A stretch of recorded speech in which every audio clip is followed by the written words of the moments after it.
Hello and good morning, British and American culture class. It is another week, week 10, and Tuesday, rainy and dreary. Today we're going to talk about the American Revolutionary War. We're not going to talk about the battles or too much about actually what happens during the war, but just about the ideas and the politics and the decisions that are made, because those are more important to us. If you want to study the American Revolutionary War, it's very interesting. There's lots of events during that time that are important. But for us, we really want to focus on how American culture develops. And it is a revolution, so there's a big difference between what it looked like, what the 13 colonies and British North America looked like before and after. So let's pick up where we left off. There are 13 colonies. Georgia was the last one in 1732. France was defeated in Queen Anne's War, and that was partly the result of the United Kingdom becoming one nation, right? So now we have a British Empire that is being created. It's growing in North America. It's growing in the Caribbean. It's extending itself all over the world, and there's a French Empire too. Louis XIV, the very powerful king, who ruled for 70 something years. He has died, and he outlived his son, so his grandson became Louis XV, which meant France was a little bit weak for a while because they had a boy king for a while. And this is the time in France where the Musketeers story is set in the 18th century, and Cardinal Richelieu is kind of controlling France. So France starts to recover from its losses and become powerful again. But just like the United Kingdom, they are stretching themselves militarily, politically, and financially. So they get into this war. They try to negotiate with each other for years, but as usual, they can't agree on whose power controls what. And part of the reason is because the British want control of part of Canada, and the French refuse to negotiate about access to the St. Lawrence, and they're both there.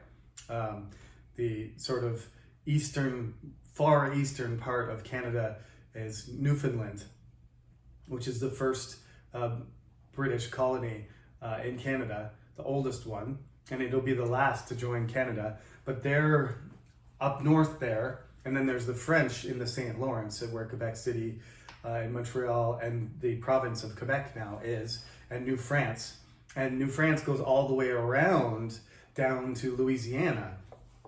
And so there's this weird kind of band of French territory that wraps around the English colonies, and then there's kind of an English outpost.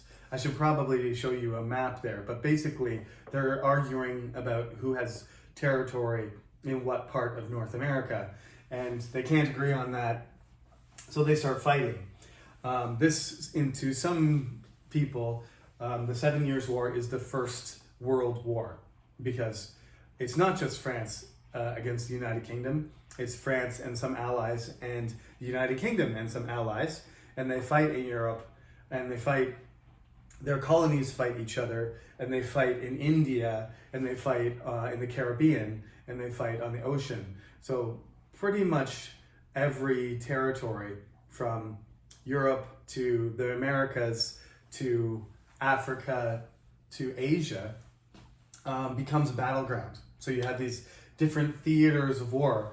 And as the war progresses, you can see it's called the 7 Years' War, but it actually kind of lasts about 8 years. So that's kind of weird. But as it progresses, at the beginning, the French are probably winning overall. They're winning and losing in different parts of the world, which makes it complicated.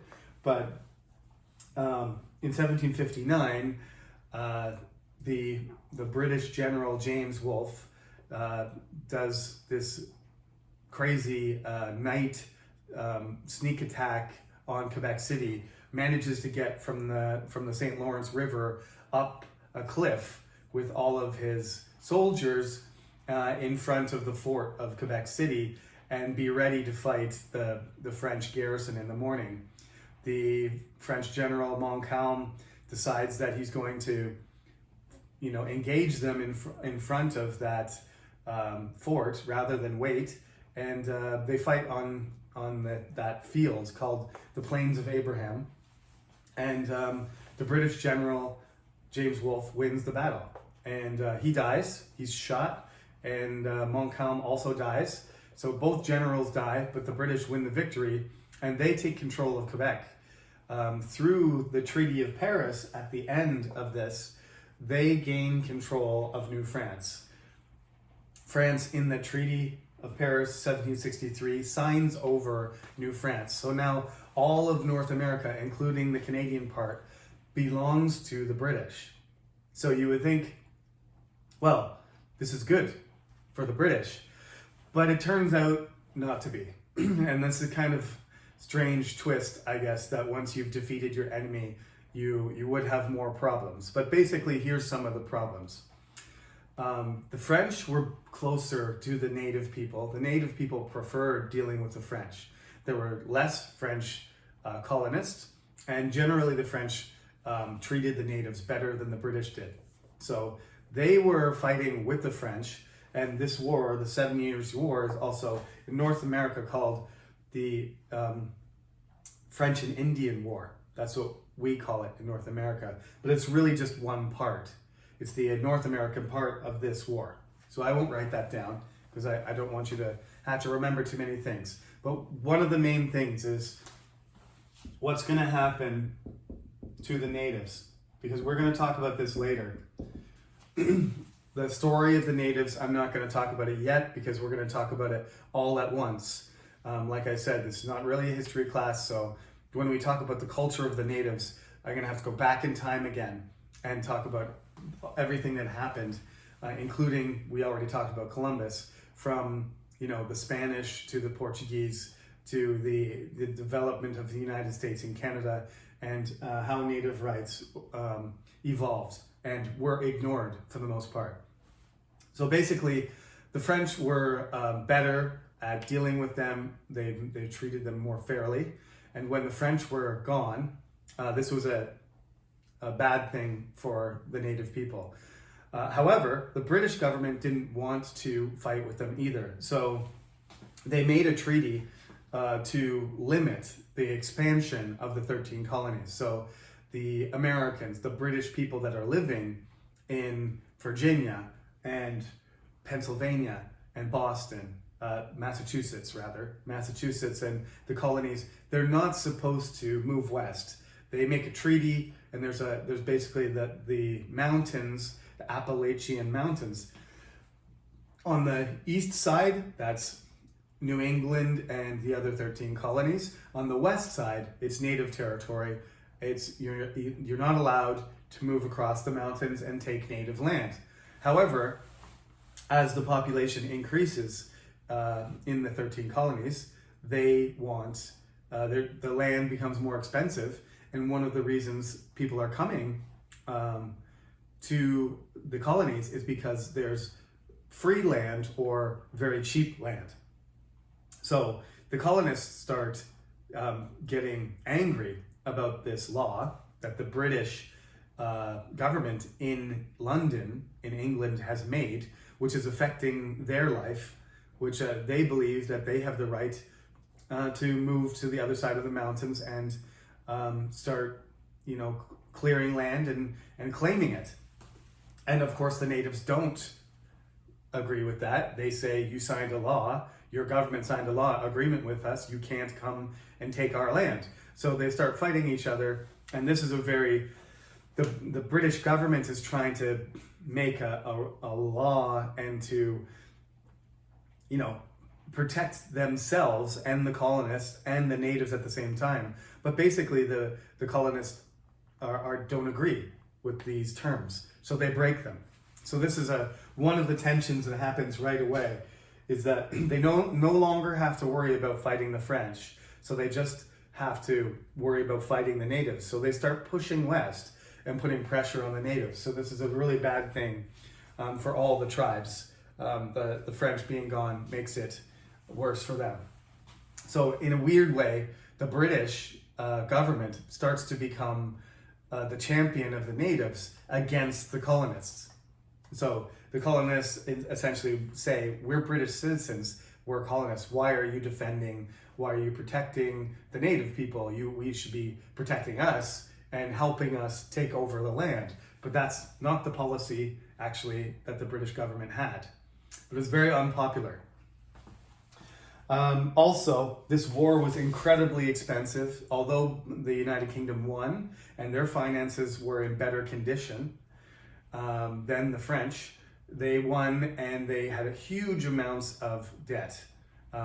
Millions and millions of pounds in debt from fighting this war. And they needed to find a way to pay for it.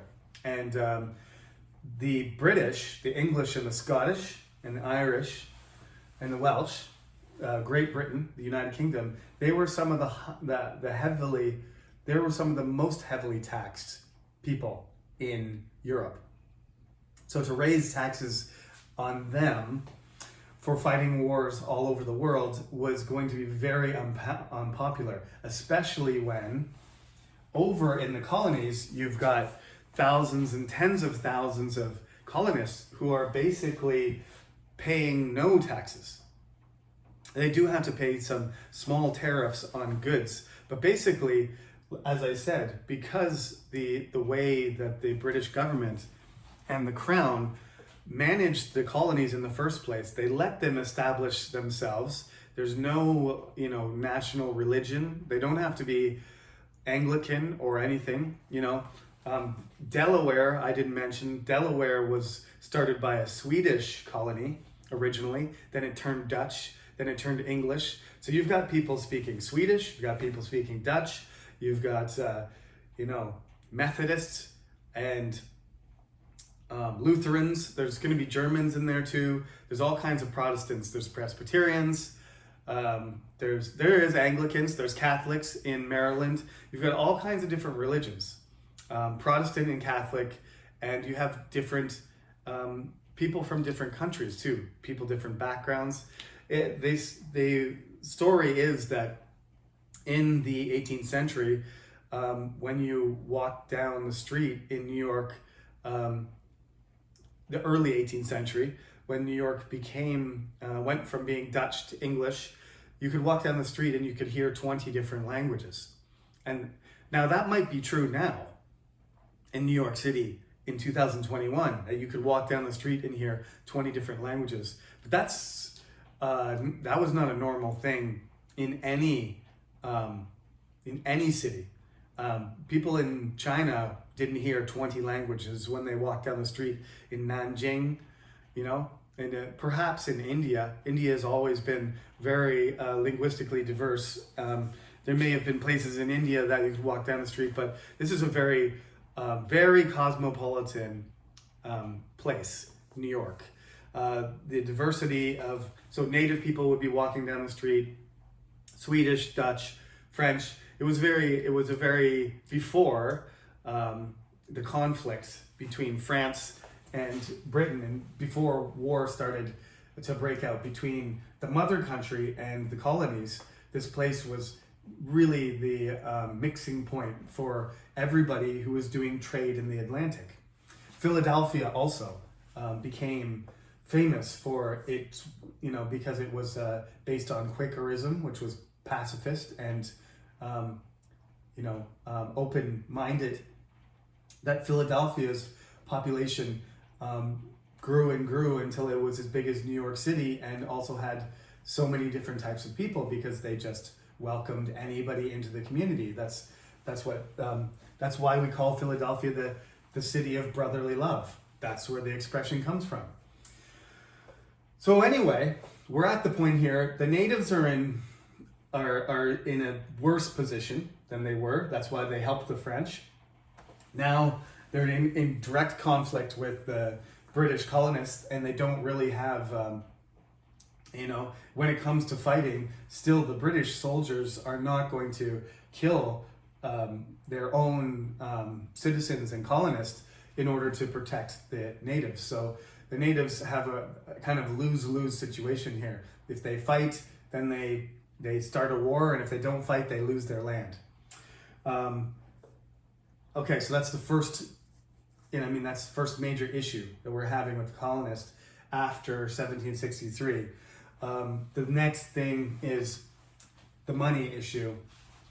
The benign neglect policy, which has been working so well for the British government, they want to change it. They want to harness. They're paying to protect. They're paying for the support now of these colonies, but the colonies aren't contributing anything financially. So they want to find a way to indirectly tax them, because they know, as we all know, death and taxes are instant, reasons for revolt, for protest and discontent. So they know they can't just slap them on, everybody has to pay this amount of money because of the war, that everybody will freak out. They can't do that.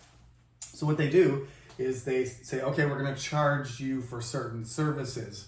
For example, whenever you do something using paper, an official document, you have to get a stamp to make it, official. Any sort of wedding license, education document, legal thing, property transaction, everything. You would think this wouldn't be a big deal, but basically everything had to be stamped. Otherwise it wasn't legal. When you put that stamp on there, you have to pay. So every piece of paper, every document that was mailed or received or signed or legally marked had to have this stamp, and they decided to charge, a cost for that, a fee for that. And this did not go over well. People already thought that lawyers, judges, government officials from the British Empire were already charging them too much, and that was their opinion. And when they did the Stamp Act, they decided that they would threaten all of the officials who were supposed to regulate this and collect the fees. And basically they scared them all away. So all of the officials in each state who were supposed to manage the Stamp Act, basically the colonists said, well, if you keep doing this, we're going to burn your house down, or we're going to break your legs, or we're going to shoot you. So they all quit. So there's a Stamp Act, but there's nobody there to collect the money. So the tax collector wasn't there, therefore the Stamp Act generated no money. And the British government had to say, okay, well, this is just making everybody angry and we're not getting any money, so they drop it. The Sugar Act, similar kind of thing. There was a really weird kind of balance in the Sugar Act, and how it works is the Sugar Act was basically a price you had to pay to get your sugar, to sell it, drop my marker. To sell your sugar, it usually was molasses, usually in this dark liquid normally, and whenever you sell it, transport it, you have to pay. But actually, the customs people just basically didn't make anybody pay it. So whatever it was, 4 cents on the dollar or something, 4%, that's what it was officially, but nobody paid it because the customs agents never actually charged it. So what they decided to do is say, okay, we'll lower it like to 2% instead of 4%, which sounds reasonable. But now everybody's going to pay it. But since the people growing sugar and transporting sugar were not paying any taxes, To them, it was an increase of 2%, which I think that's reasonable, honestly, but they rejected that too. This is another an attempt that sounds quite reasonable to us, but to a people who are used to not being taxed at all. The colonists in America were some of the lowest taxed people in the world. That's the truth. So when they got taxed a little bit, they overreacted, to be honest.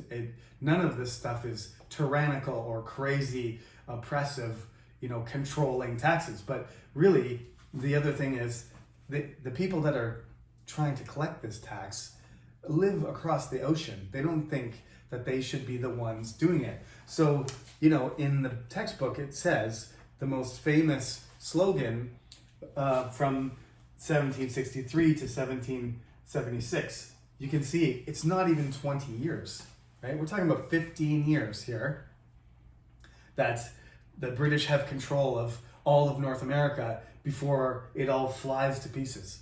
They don't do a very good job here. It only really lasts, the peace only lasts 5 years. And then they start doing all these things, and the colonists, the British colonists, who will become Americans, start agitating, start protesting, start becoming angrier and angrier. So by the time 1776 rolls around, they're ready to explode. And they have all these radical groups that start being formed. One of them is called the Sons of Liberty, right? So they're getting increasingly worried that that the British government is going to start controlling their life. And for over 100 years, these people have pretty much left the United Kingdom in order to organize their own societies, right? This idea persists to this day. States believe even that the American government, even though they made the American government, they value their own states' rights to control itself. There's supposed to be a balance here between Texas and Texas's own ability to rule itself. It's not like Korea at all. It's not even like Canada. States have a lot of power to control themselves. And this makes it quite difficult for, the federal government in the United States to sometimes make, the United States, function. It's amazing that they are able to do it at all, but it was a sort of balancing act from the very beginning. This is one of the reasons why the British went to war with the colonies, because they never thought that the colonies would ever work together. They thought that it was impossible. They thought there would be 13 countries, not one. So they felt like they could continue pushing, right? So in the book, it says on page 137, in the end, the main thing is no taxation without representation. You keep trying to impose these taxes on us, but we don't have any power to govern ourselves. You are the ones deciding it. We should vote, and we should decide, and we should elect our own representatives, or we should be able to send them to the parliament and have our interest represented, rather than just the British government deciding what is appropriate in terms of taxes or what's not. That's one of the fundamental issues here. So they keep going. They keep failing with these acts, and then they do this Tea Act, and that's probably the one that's most famous to you, because this results in what we call the Boston Tea Party.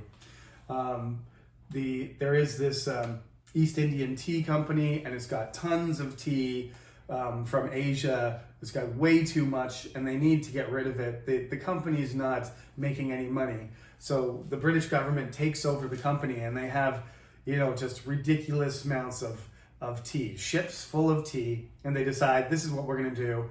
We're going to make it a reasonable price, and then we're going to sell it in the colonies. And we're going to say the colonists have to buy the tea from the tea company. However, when they do this, it sounds good because the tea is actually going to be cheaper. But all of the American merchants and ship owners and businessmen who are involved in the tea, business, in the tea industry, in the trade of tea, they get suddenly cut out. The government just creates a monopoly of something that is really important. It would be like the Korean government saying, okay, we're gonna control the supply of coffee. Now, everybody has to buy coffee from us.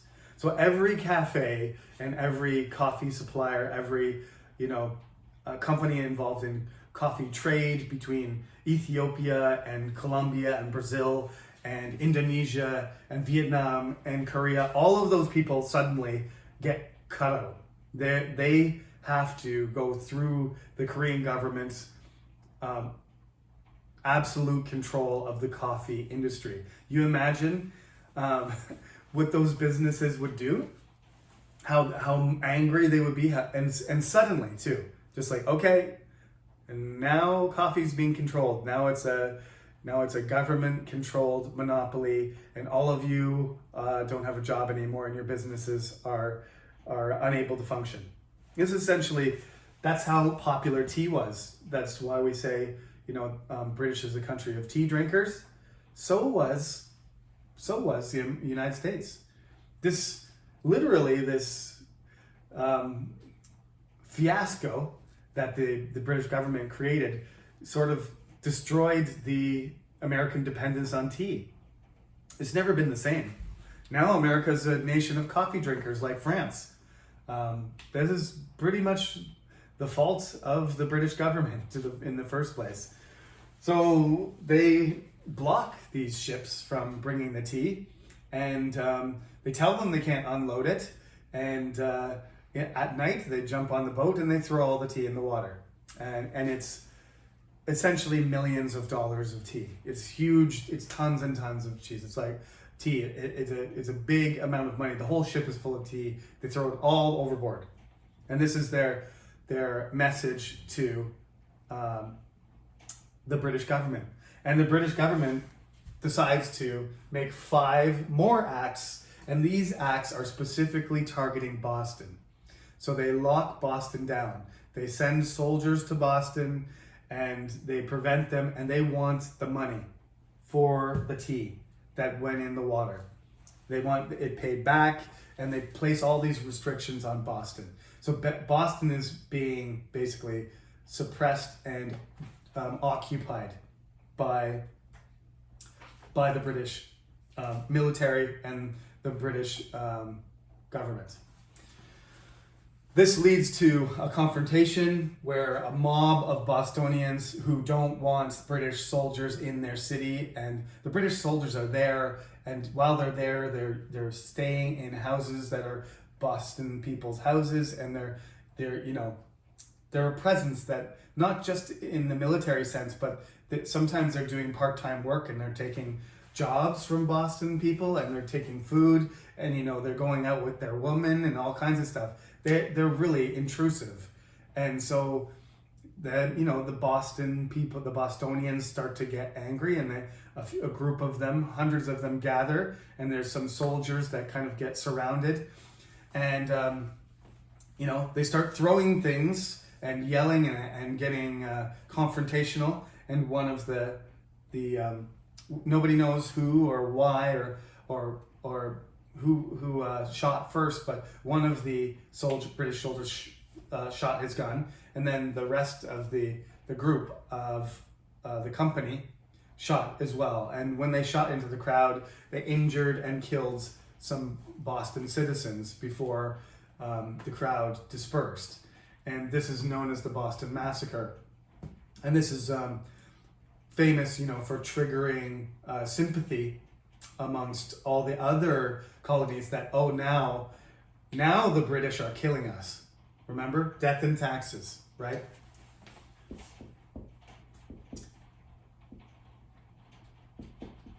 I've reminded you a few times, I just like that expression. It's like, now, okay, they've been taxing us, we're protesting it. Now it's not just our money that they're taking, it's our freedom, and now they're threatening us with our lives. So now we have to defend our lives because they're killing us. So once it got to that point, I think the momentum was too much, and at that point, people who were angry but didn't want independence started to change their mind. Benjamin Franklin initially, he's the guy I'm going to talk about now. Benjamin Franklin, he's the most famous American individual at this time. He's a successful businessman. He's a politician. He's multilingual. He's a scientist, right? He's an inventor. He's doing things with electricity. He's an honorary member of the Royal Society of Science in the British Empire. He's the most esteemed individual in the United States. And when these things are happening, he goes over to London. He goes to Parliament to meet with all of these, to him, he's been to the British, he's been to England, he's been to the United Kingdom before, and when he's there, he meets all of these almost legendary figures, right? The Prime Minister is there, and all these other aristocrats and nobles and elected politicians, and he's sort of so impressed to be in front of all of these powerful, important, educated people, and then they proceed to yell at him and chastise him for all of the things that have happened, all of the problems that have happened in America for an hour. They accuse him of being a traitor and blame him for everything and dress him down like he's a schoolboy and don't treat him with any respect. And the story is that he just stood there and took it for an hour, just being yelled at, and said nothing.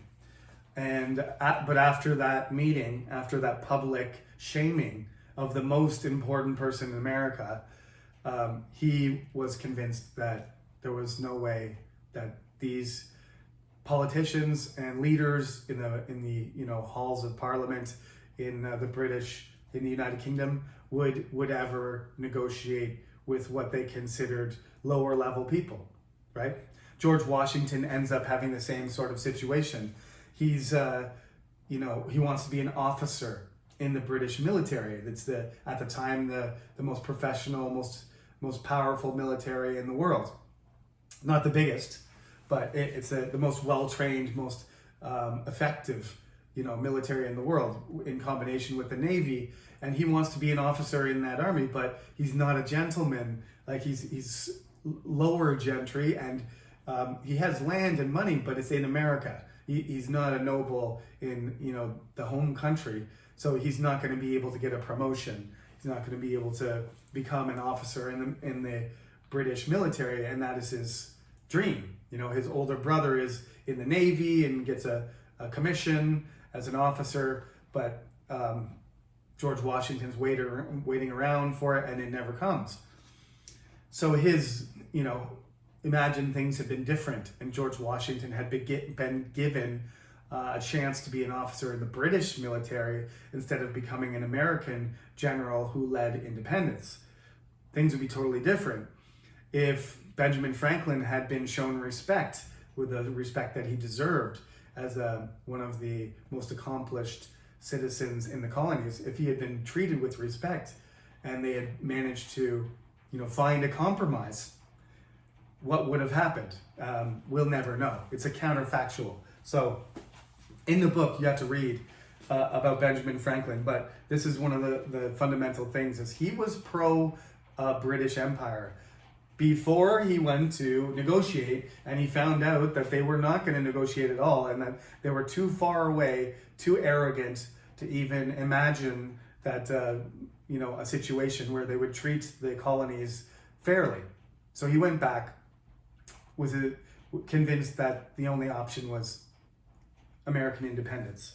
So huge mistake offending Benjamin Franklin, because his reputation was so huge that he affected everybody else's decision. When Benjamin Franklin said, you know what, it's hopeless, we need to fight, we're going to have to become independent. We're going to have to become independent. I know we're proud to be British, but this British government it's not possible to work with them. Once he said that publicly, thousands of people started to support the independence movement. It's Benjamin Franklin.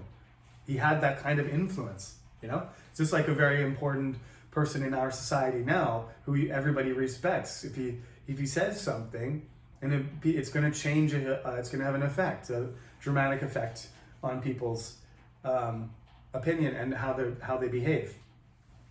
So George Washington, he's the next one. I'm only going to talk about 3 people: Thomas Jefferson, Benjamin Franklin, and George Washington. Thomas Jefferson, there's a picture there on page 141 about the Declaration of Independence. Really, that's the most important thing to know about Thomas Jefferson, is that he was a young guy. Benjamin Franklin was sort of the grandpa in the group. He was a little bit older. Thomas Jefferson was very tall and a young lawyer. And he was chosen because Benjamin Franklin said he didn't want to write it. Thomas Jefferson was the one who wrote the Declaration of Independence, right? That's the most famous document in American history. And once they went over that and signed it, that committed them to this war from 1776 to 1783, which they eventually won. So I want to talk about George Washington. You know, without Benjamin Franklin and George Washington, independence would not have happened. George Washington agreed to be the commander-in-chief of the Continental Army that would fight against the British military. Initially, he was defeated and lost multiple battles, but through his charisma and his dedication and his strategic ability, but he's not really known as much for being a genius on the battlefield as he was just an inspiring leader who was incredibly brave.